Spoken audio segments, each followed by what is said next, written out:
देखो हमने जब डिस्कशन किया कल और उसके पहले,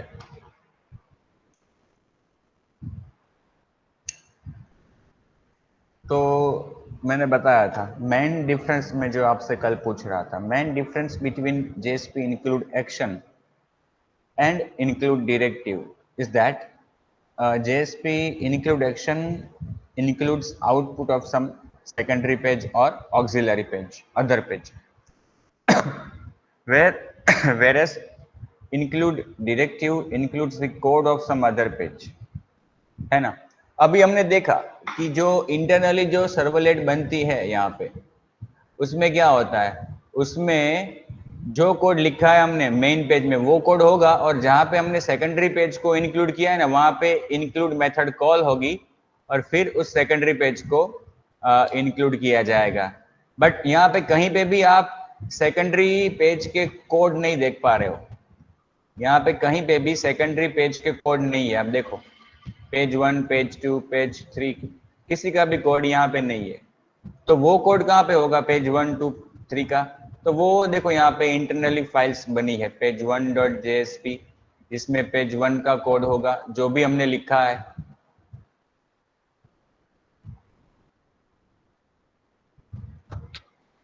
यहाँ पे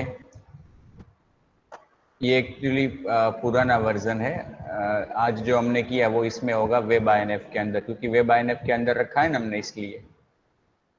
देखो जो कलर हमने रिट्रीव किया था वो कोड होगा इसमें, है ना। देखो रिक्वेस्ट डॉट गेट पैरामीटर, मतलब पेज 1.jst में जो लिखा हमने वो एक अलग फाइल बन के आई। फिर पेज 2.jst में जो लिखा तो उसके लिए भी अलग फाइल बनी है, और केवल इनके आउटपुट्स को वहां पे इंक्लूड किया गया है। अब हम क्या करेंगे, डायरेक्टिव बनाएंगे। तो जो एग्जांपल हमने कल लिया, मतलब प्रीवियस एग्जांपल में जो हमने प्रैक्टिकल लिया था, उसी को हम यहाँ पे दोहराएंगे। ये सपोज कि पेज 1 हमारा जो था उसको मैं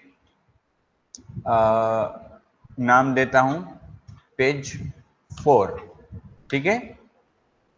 page 4.html, this is page 4, ऐसा मैं उसमें लिखता हूं, ठीक है। फिर पेज 1.jsp जो था उसको मैं नाम दूंगा पेज 4.jsp, ठीक है।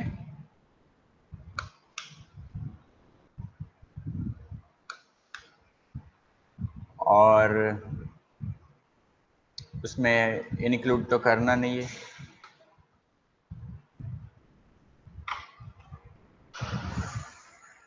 फिर पेज 1.jsp, फिर पेज 2.jsp जो था हमारा, उसके लिए एक नई फाइल बनाऊंगा पेज 5.jsp,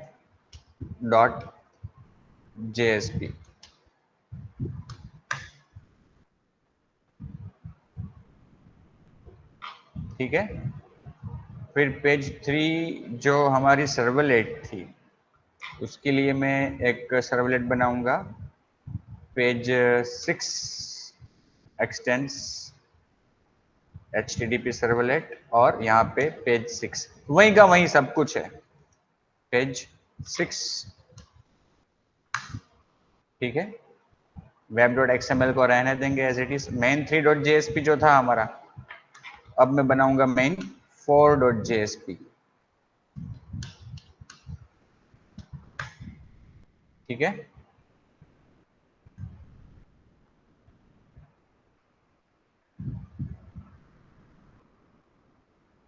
तो ये मेरा पेज 4.html, ये मेरा पेज 4.jsp, ये मेरा पेज 5.jsp,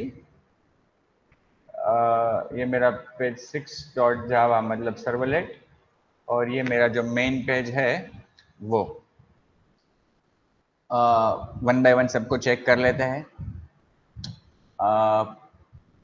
चेक करने के लिए हम ऐसा करेंगे कि भाई पेज 4 जो अपना है, पेज 4.html, उसको अगर हम वेब आईएनएफ में रखेंगे तो डायरेक्टली चेक नहीं कर पाएंगे। तो अभी के लिए हम ऐसा करते हैं कि डायरेक्टली उसको कहाँ पे रखेंगे, NJSMTI के अंदर। कौन सा पेज, पेज 4.html। फिर पेज 5.jsp को भी वहाँ रखेंगे और पेज 6 जो जावा है उसको तो वहाँ नहीं रख पाएंगे कि वो तो सर्वलेट है, उसको भी देख लेंगे। तो यहाँ पे पहले हम रन कर लेते हैं पेज 4.html, हाँ इसका भी आउटपुट आ रहा है। फिर पेज 4.jsp वो भी है। फिर पेज 5.jsp वो भी है। अब पेज 6 की जो सर्वलेट है उसको चेक करने के लिए पहले कंपाइल करना पड़ेगा।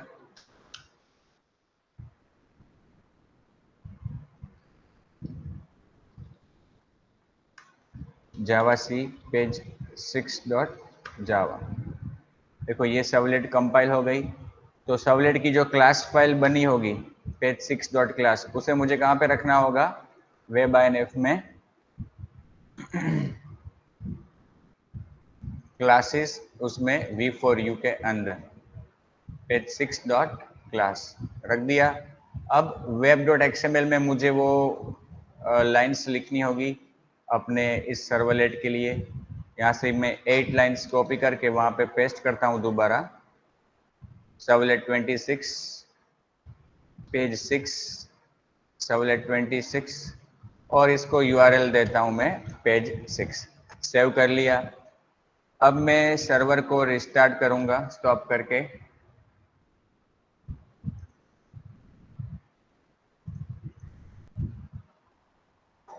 और यहाँ पे मैं क्या लिखूंगा, पेज 6 ओनली। तो देखो जैसे ही पेज 6 लिखा, ओनली पेज 6, हमारी सर्वलेट रन हुई। This is page 6 servlet. इसका मतलब क्या हुआ कि हमारी सभी फाइल्स बराबर रन हो रही है। तो अभी जो मैंने HTML और JSP को यहाँ पे रखा है पेज 4.5 JSP, उसको मैं यहाँ से निकाल दूंगा। कहाँ पे रखूंगा इसको मैं, वेब INF में, है ना, क्योंकि वो डायरेक्टली क्लाइंट एक्सेस ना कर पाए ऐसे हमें रखना है। उसी तरह से पेज 4.html जो है हमारा, उसको भी हम कहाँ पे रखेंगे, वेब INF के अंदर। इससे क्या होगा कि क्लाइंट डायरेक्टली इन पेजेस को एक्सेस नहीं कर पाएगा, पेज 4.jsp नहीं एक्सेस कर पाएगा, है ना, डायरेक्टली एक्सेस नहीं कर पाएगा, हम ही उसे एक्सेस कर सकते हैं अपनी एप्लीकेशन में से। अब क्या करेंगे हम, जो हमारा main 4.jsp है, दिस इज main 4 पेज।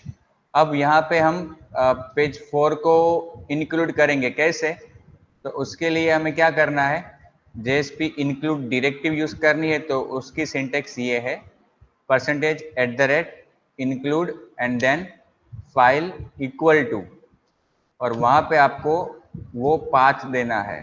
तो यहाँ पे हम पाथ कॉपी करके मैं लिखता हूँ, पेस्ट करके पेज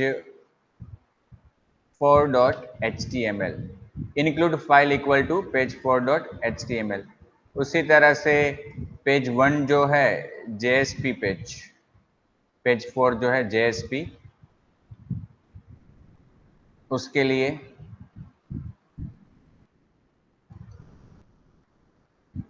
यही चीज लिखेंगे इंक्लूड, और वहाँ पे पेज 4.jsp इंक्लूड करेंगे। फिर पेज 5, देखो कहीं पे गलती अगर होती है तो बताना मुझे। पेज 5 में पेज 5.jsp इंक्लूड करेंगे, और पेज 6 मतलब कि ये पेज 5 मतलब JSP, पेज 6 मतलब सर्वलेट, और उसका URL क्या है, पेज 6। ओके, मैंने अभी इतना चेंज कर दिया main 4.jsp में। अब मैं main 4.jsp को रखूंगा रूट में, मतलब अपने njsmti फोल्डर में,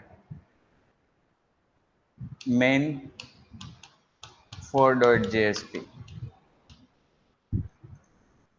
चलो रख दिया मैंने main 4.jsp को। अब मैं रन करता हूँ main 4. देखो main 4.jsp को रन करने से पहले हम सर्वर पे जो जेएसपी पेज अभी हमने टेस्टिंग किया था ना जेएसपी और एचटीएमएल का, तो क्या होगा कि सर्वर पे वो जेएसपी फाइल बन गई होगी। तो अभी मैं उसको निकाल देता हूँ जिससे हमें पता चले कि आगे जाके क्या होता है। कौन कौन सा पेज था अपना, पेज 4 और 5।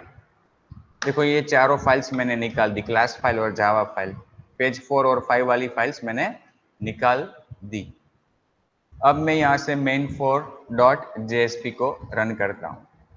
कुछ गलती हो तो मुझे बताना ध्यान में आए तो। ये अपना page main4.jsp, page 4, this is main4 page, page 4 HTML, this is page 4 HTML, मतलब ये अपने पेज 4.html पेज से आया। पेज 4 JSP, ये अपने JSP पेज से आया। पेज 5 JSP, ये अपने JSP पेज से आया है, टूडेज डेट एंड टाइम। और पेज 6 सर्वलेट, ये अपनी सर्वलेट से आया। तो ये पूरा आउटपुट अगर आप देखो तो जैसा हमने पहले देखा था main3.jsp में, वैसा ही आउटपुट आपको यहाँ पे देखने को मिला। हाँ, कलर हमने पास किया था, यहाँ पे कलर पास नहीं किया है, ठीक है ना।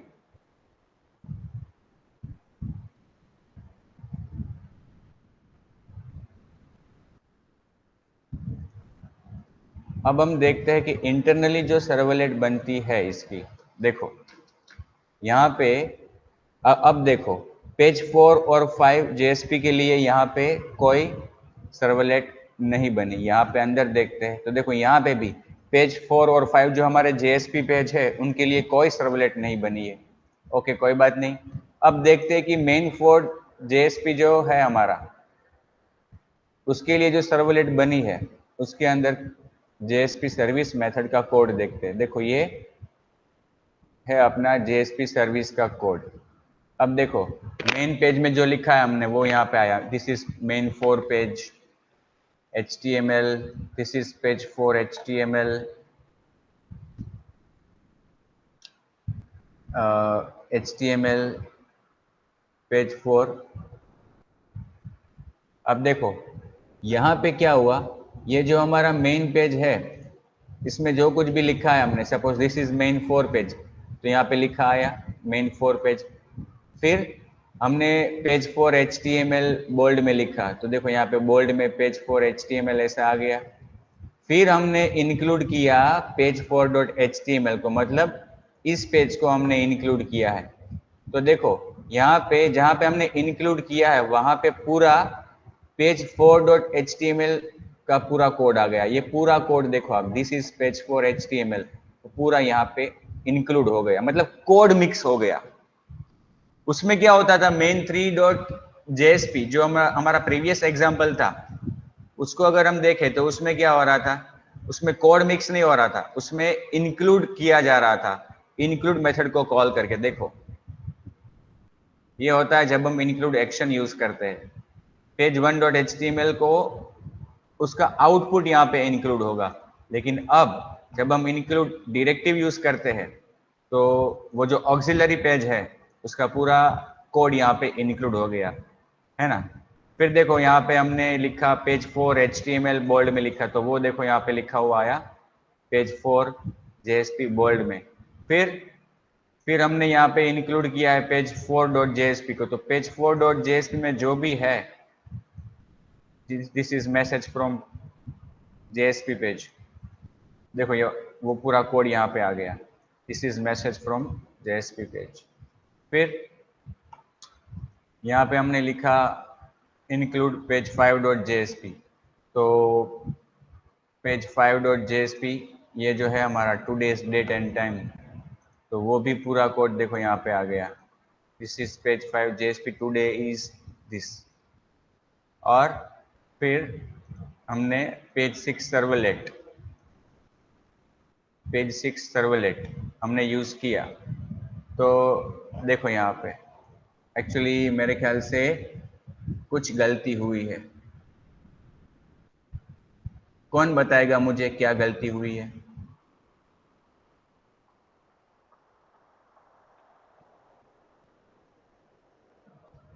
देखो मैंने आपको जब मैं कोड लिख रहा था तभी मैंने आपको कहा था कि अगर गलती हो तो मुझे बताना आप।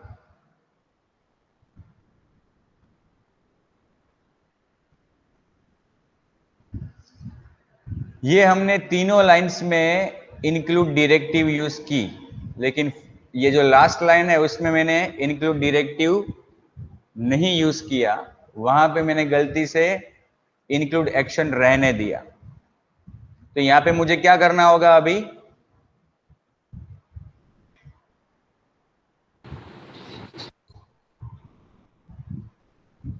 Percentage at the rate include और फाइल। अब ठीक है, किसी को कुछ कहना है यहाँ पे? सर लास्ट में परसेंटेज दिखाएंगे। क्या यहाँ पे परसेंटेज साइन?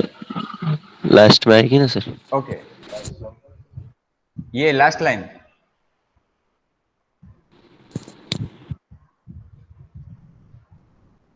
रुपेश हाँ सर। क्या बोल रहे हो हाँ सर, आप? अब हो गया। मैं कह रहा था वो लास्ट में परसेंटेज की साइन आएगी ना ऐसे। ओके ओके, और कुछ कहना चाहते हो आप में से कोई? यहाँ पे मैंने HTML इंक्लूड किया, यहाँ पे मैंने JSP इंक्लूड किया, यहाँ पे भी JSP इंक्लूड किया, और यहाँ पे मैंने सर्वलेट को इंक्लूड किया। मतलब सभी जगह पे मैंने इंक्लूड डायरेक्टिव का यूज किया है। इस फाइल में मैंने चेंजेस किए हैं, तो इसे मुझे दोबारा सर्वर पे रखना होगा main4.jsp। अब मैं रन करूंगा अपना main4.jsp पेज को। तो देखो अभी यहाँ पे एरर आ रही है। यहाँ पे एरर जो आ रही है वो क्या कह रहा है कि भाई main4.jsp में 6th लाइन में एरर आई है। 6th लाइन मतलब ये वाली लाइन जिसमें हमने अभी चेंजेस किए। ओके, और वो क्या कह रहा है कि page not found. Page not found. यहाँ पे क्या लिखा है? JSP file page 6 not found. JSP file page 6 not found. अब देखो मैं आपको बताता हूं कि जो हमने कहाँ गया वो पेज कल डिस्कशन किया था।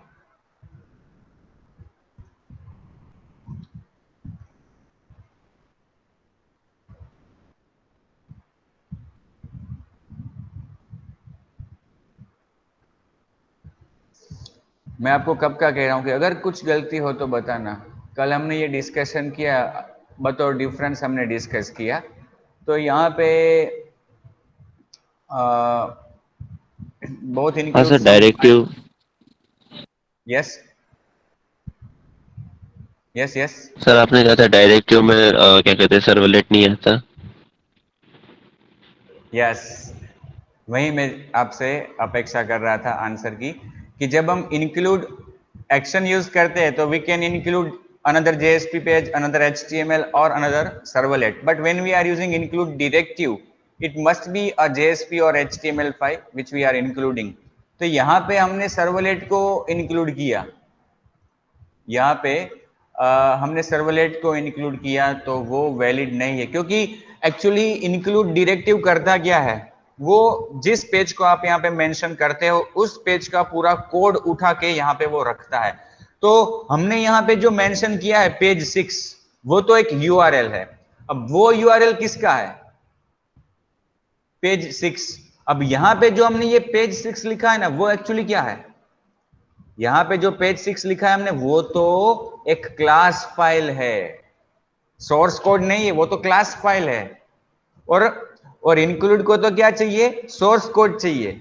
तो एक्चुअली सोर्स कोड कहाँ है वो तो पता ही नहीं है। हो सकता है कि सोर्स कोड सर्वर पे हो ही नहीं, सोर्स कोड डेवलपर के पास हो, सर्वर पे क्लास फाइल रखी है। तो जैसा कि यहाँ पे इंक्लूड डायरेक्टिव को कोड चाहिए, और यहाँ पे तो क्लास फाइल है, कोड है ही नहीं, इसलिए हम सर्वलेट को यहाँ पे इंक्लूड नहीं कर सकते। तो ये लाइन हमें यहाँ से निकालनी पड़ेगी। ठीक है, चेंजेस किए हैं तो हम उसको सेव करके अगेन रन करेंगे। सी page 4 HTML, page 5 for JSP and finally page 5 JSP। And अब आप देखो इस फाइल का कोड जो इंटरनली जनरेट हुई है, तो आपको पता चलेगा। देखो सभी जगह पे कोड आ गया, जिस जिस फाइल को हमने इंक्लूड किया उन फाइल्स के कोड ही यहाँ पे आ गए और फाइनली बनी एक ही सर्वलेट। पेज 4 पेज 5 के लिए अलग अलग सर्वलेट नहीं बनी है, एक ही सर्वलेट बनी है। इसीलिए इसीलिए अगर हमने पेज 4 में कोई वेरिएबल डिक्लेयर किया है तो पेज 5 में उसको यूज कर सकते हैं, पेज 6 में भी उसको हम यूज कर सकते हैं, मेन पेज में भी हम उसको यूज कर सकते हैं।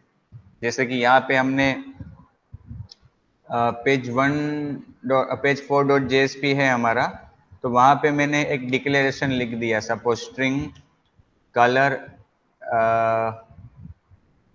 bg colour equal to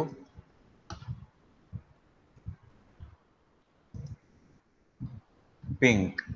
okay, तो नाम क्या दिया वेरिएबल को, bg कलर, और जैसा कि डिक्लेरेशन यूज किया है तो ये वेरिएबल कहाँ पे जाएगा, ये जो सर्वलेट है हमारी उसमें डायरेक्टली यहाँ पे वो वेरिएबल आएगा जब हम इसको रन करेंगे तब। अब ये वेरिएबल जो है वो इंस्टेंस वेरिएबल बनता है, तो हम main4.jsp में उसको यूज कर सकते हैं।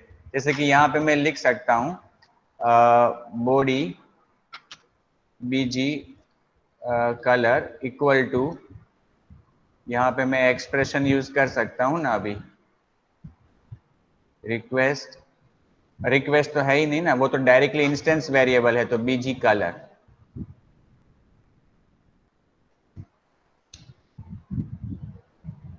ठीक है, अब मैंने चेंजेस किए हैं पेज 4 और मेन 4 में, तो वो दोनों ही पेज मुझे रखने पड़ेंगे। पेज 4 मुझे रखना पड़ेगा वेब आईएनएफ के अंदर, पेज 4 को। ओके, और फिर जो मेन 4 पेज है अपना वो मुझे रखना है रूट में।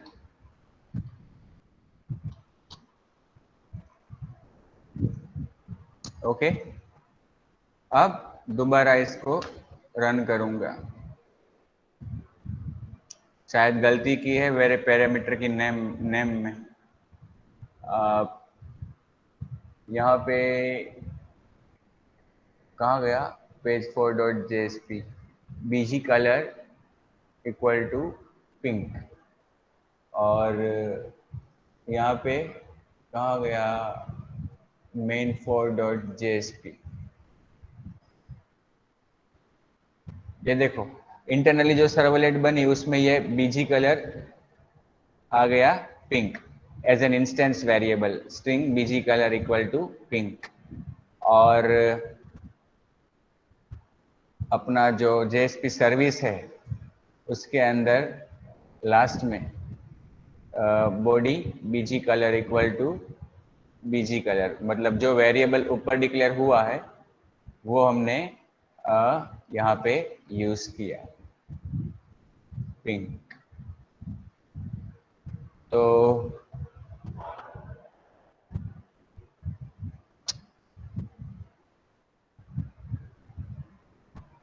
कहाँ गया पेज 4.jsp पिंक और main4.jsp body bg colour equal to,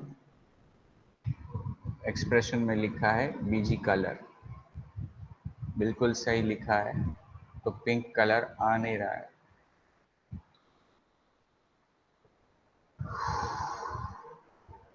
इसकी वैल्यू डिस्प्ले करते हैं bg colour equal to,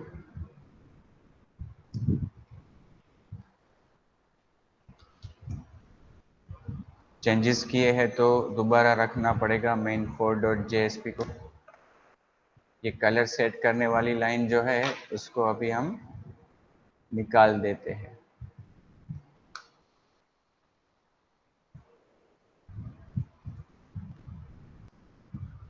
bg colour equal to pink तो आ रहा है, तो यहाँ पे गलती कहाँ पे हुई है, मेन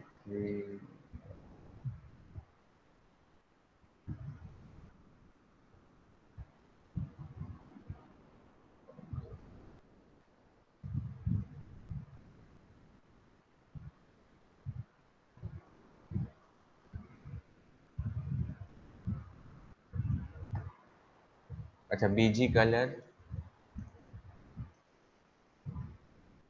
मैंने शायद केस में गलती की थी यहाँ पे। यस सर, सी कैपिटल है। सी कैपिटल मैंने लिखा था ना। हाँ सर।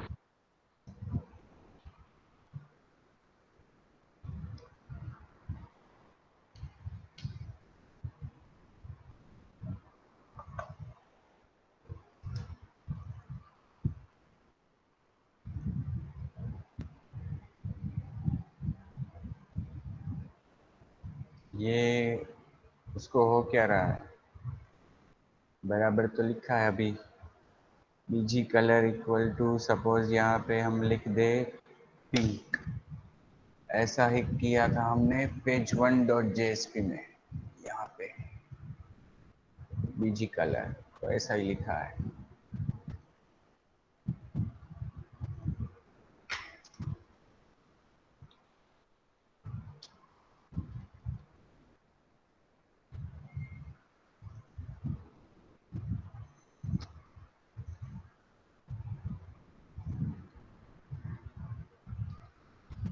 अभी बराबर आ रहा है।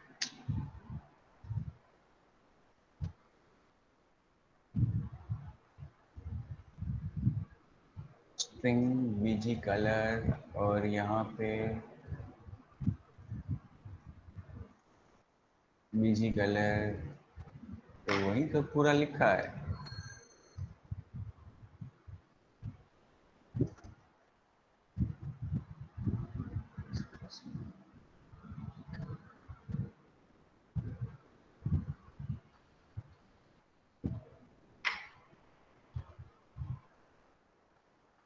वेरिएबल,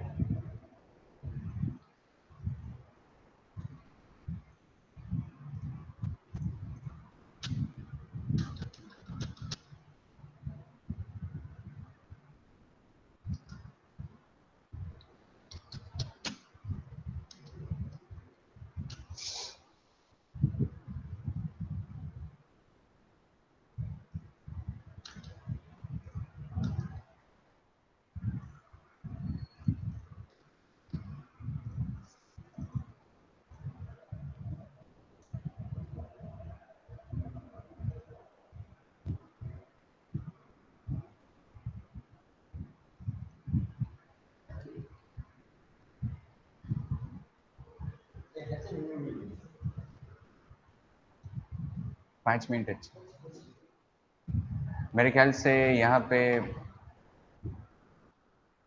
पे ये क्लोज कर दिया था, इस वजह से शायद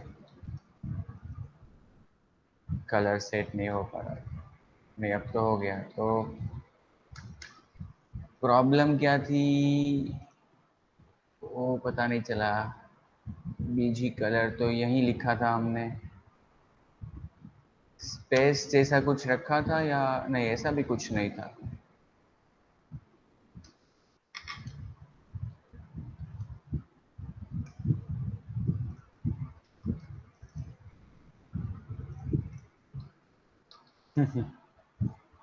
तो देखो, तो यहाँ पे जो मैं आपको बताना चाहता हूँ वो क्या है कि हमने ये एक पेज है जिसको हम इंक्लूड करने वाले हैं अपने मेन पेज में।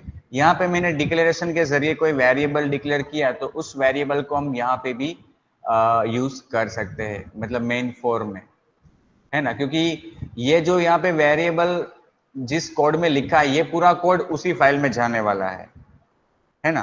क्योंकि जो इंटरनली सर्वलेट बनी है ना, उसमें ये सारी फाइल्स का कोड मिक्सअप हुआ है। तो डिक्लेरेशन जो लिखा है वो कहाँ पे जाएगा, एज एन इंस्टेंस वेरिएबल। तो BG colour as an instance variable declare हुआ है, तो कहीं पे भी आप उसको यूज कर सकते हो। देखो अभी तो हमने ऐसा किया कि पेज 4.jsp में इसको डिक्लेयर किया और मेन 4.jsp में उसको यूज किया। अगर सपोज कि मैं यहाँ पे मेन 5.jsp में मैं ऐसा कर दूं कि एक स्क्रिप्टलेट लिखूं यहाँ पे, है ना, स्क्रिप्टलेट, और यहाँ पे मैं ऐसा लिखूं कि BG colour equal to yellow, ठीक है ना। तो अब क्या होगा, स्क्रिप्टलेट में जो हम लिखते हैं वो डायरेक्टली जेएसपी सर्विस मेथड के अंदर जाता है, यहाँ पे जो लिखा हमने डिक्लेरेशन में वो कहाँ पे गया, जेएसपी सर्विस मेथड के बाहर। स्क्रिप्टलेट में जो लिखेंगे वो जेएसपी सर्विस के अंदर जाएगा, और जो एक्सप्रेशन होता है वो भी कहाँ पे होता है, जेएसपी सर्विस मेथड के अंदर। तो अभी मैंने चेंज किया है पेज 5 को और मेन 4 को, नहीं मेन 4 को तो चेंज नहीं किया है, पेज 5 को चेंज किया। और उसमें चेंज क्या किया मैंने, बीजी कलर की जिसकी वैल्यू यहाँ पे सेट की गई थी पिंक, उसको मैंने यहाँ से येलो कर दिया है। तो अभी पेज 5 को हम वापस सर्वर पे रखेंगे वेब आईएनएफ के अंदर।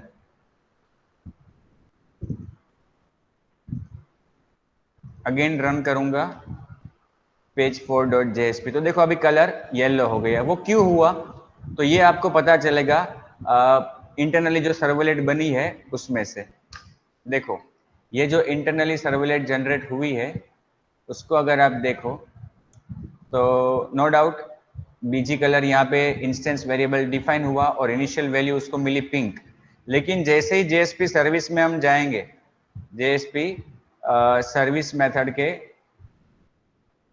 अंदर, यस, तो आपको देखने को मिलेगी वो लाइन जो हमने एज ए स्क्रिप्टलेट लिखी है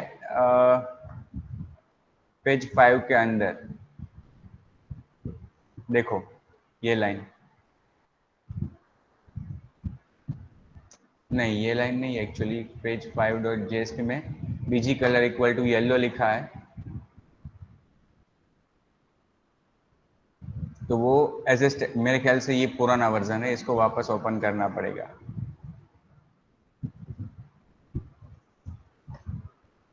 पेज 4 जावा।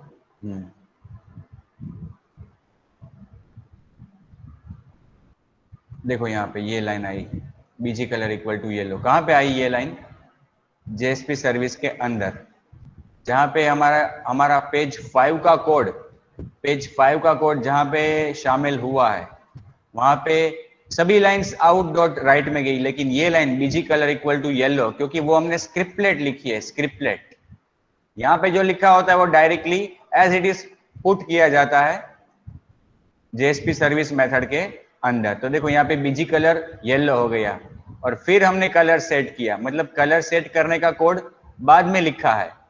तो कलर सेट करने से पहले कलर क्या हो गया, येलो सेट हो गया, इसलिए आउटपुट में आप देख रहे हो कि बैकग्राउंड कलर क्या आ रहा है, येलो आ रहा है। तो ये जस्ट मैं आपको इफेक्ट बता रहा था कि कैसे ये इंटरनली इफेक्ट होती है इसकी, जब हम इंक्लूड डायरेक्टिव का यूज करते हैं तब। So has anybody any doubt friends? No sir.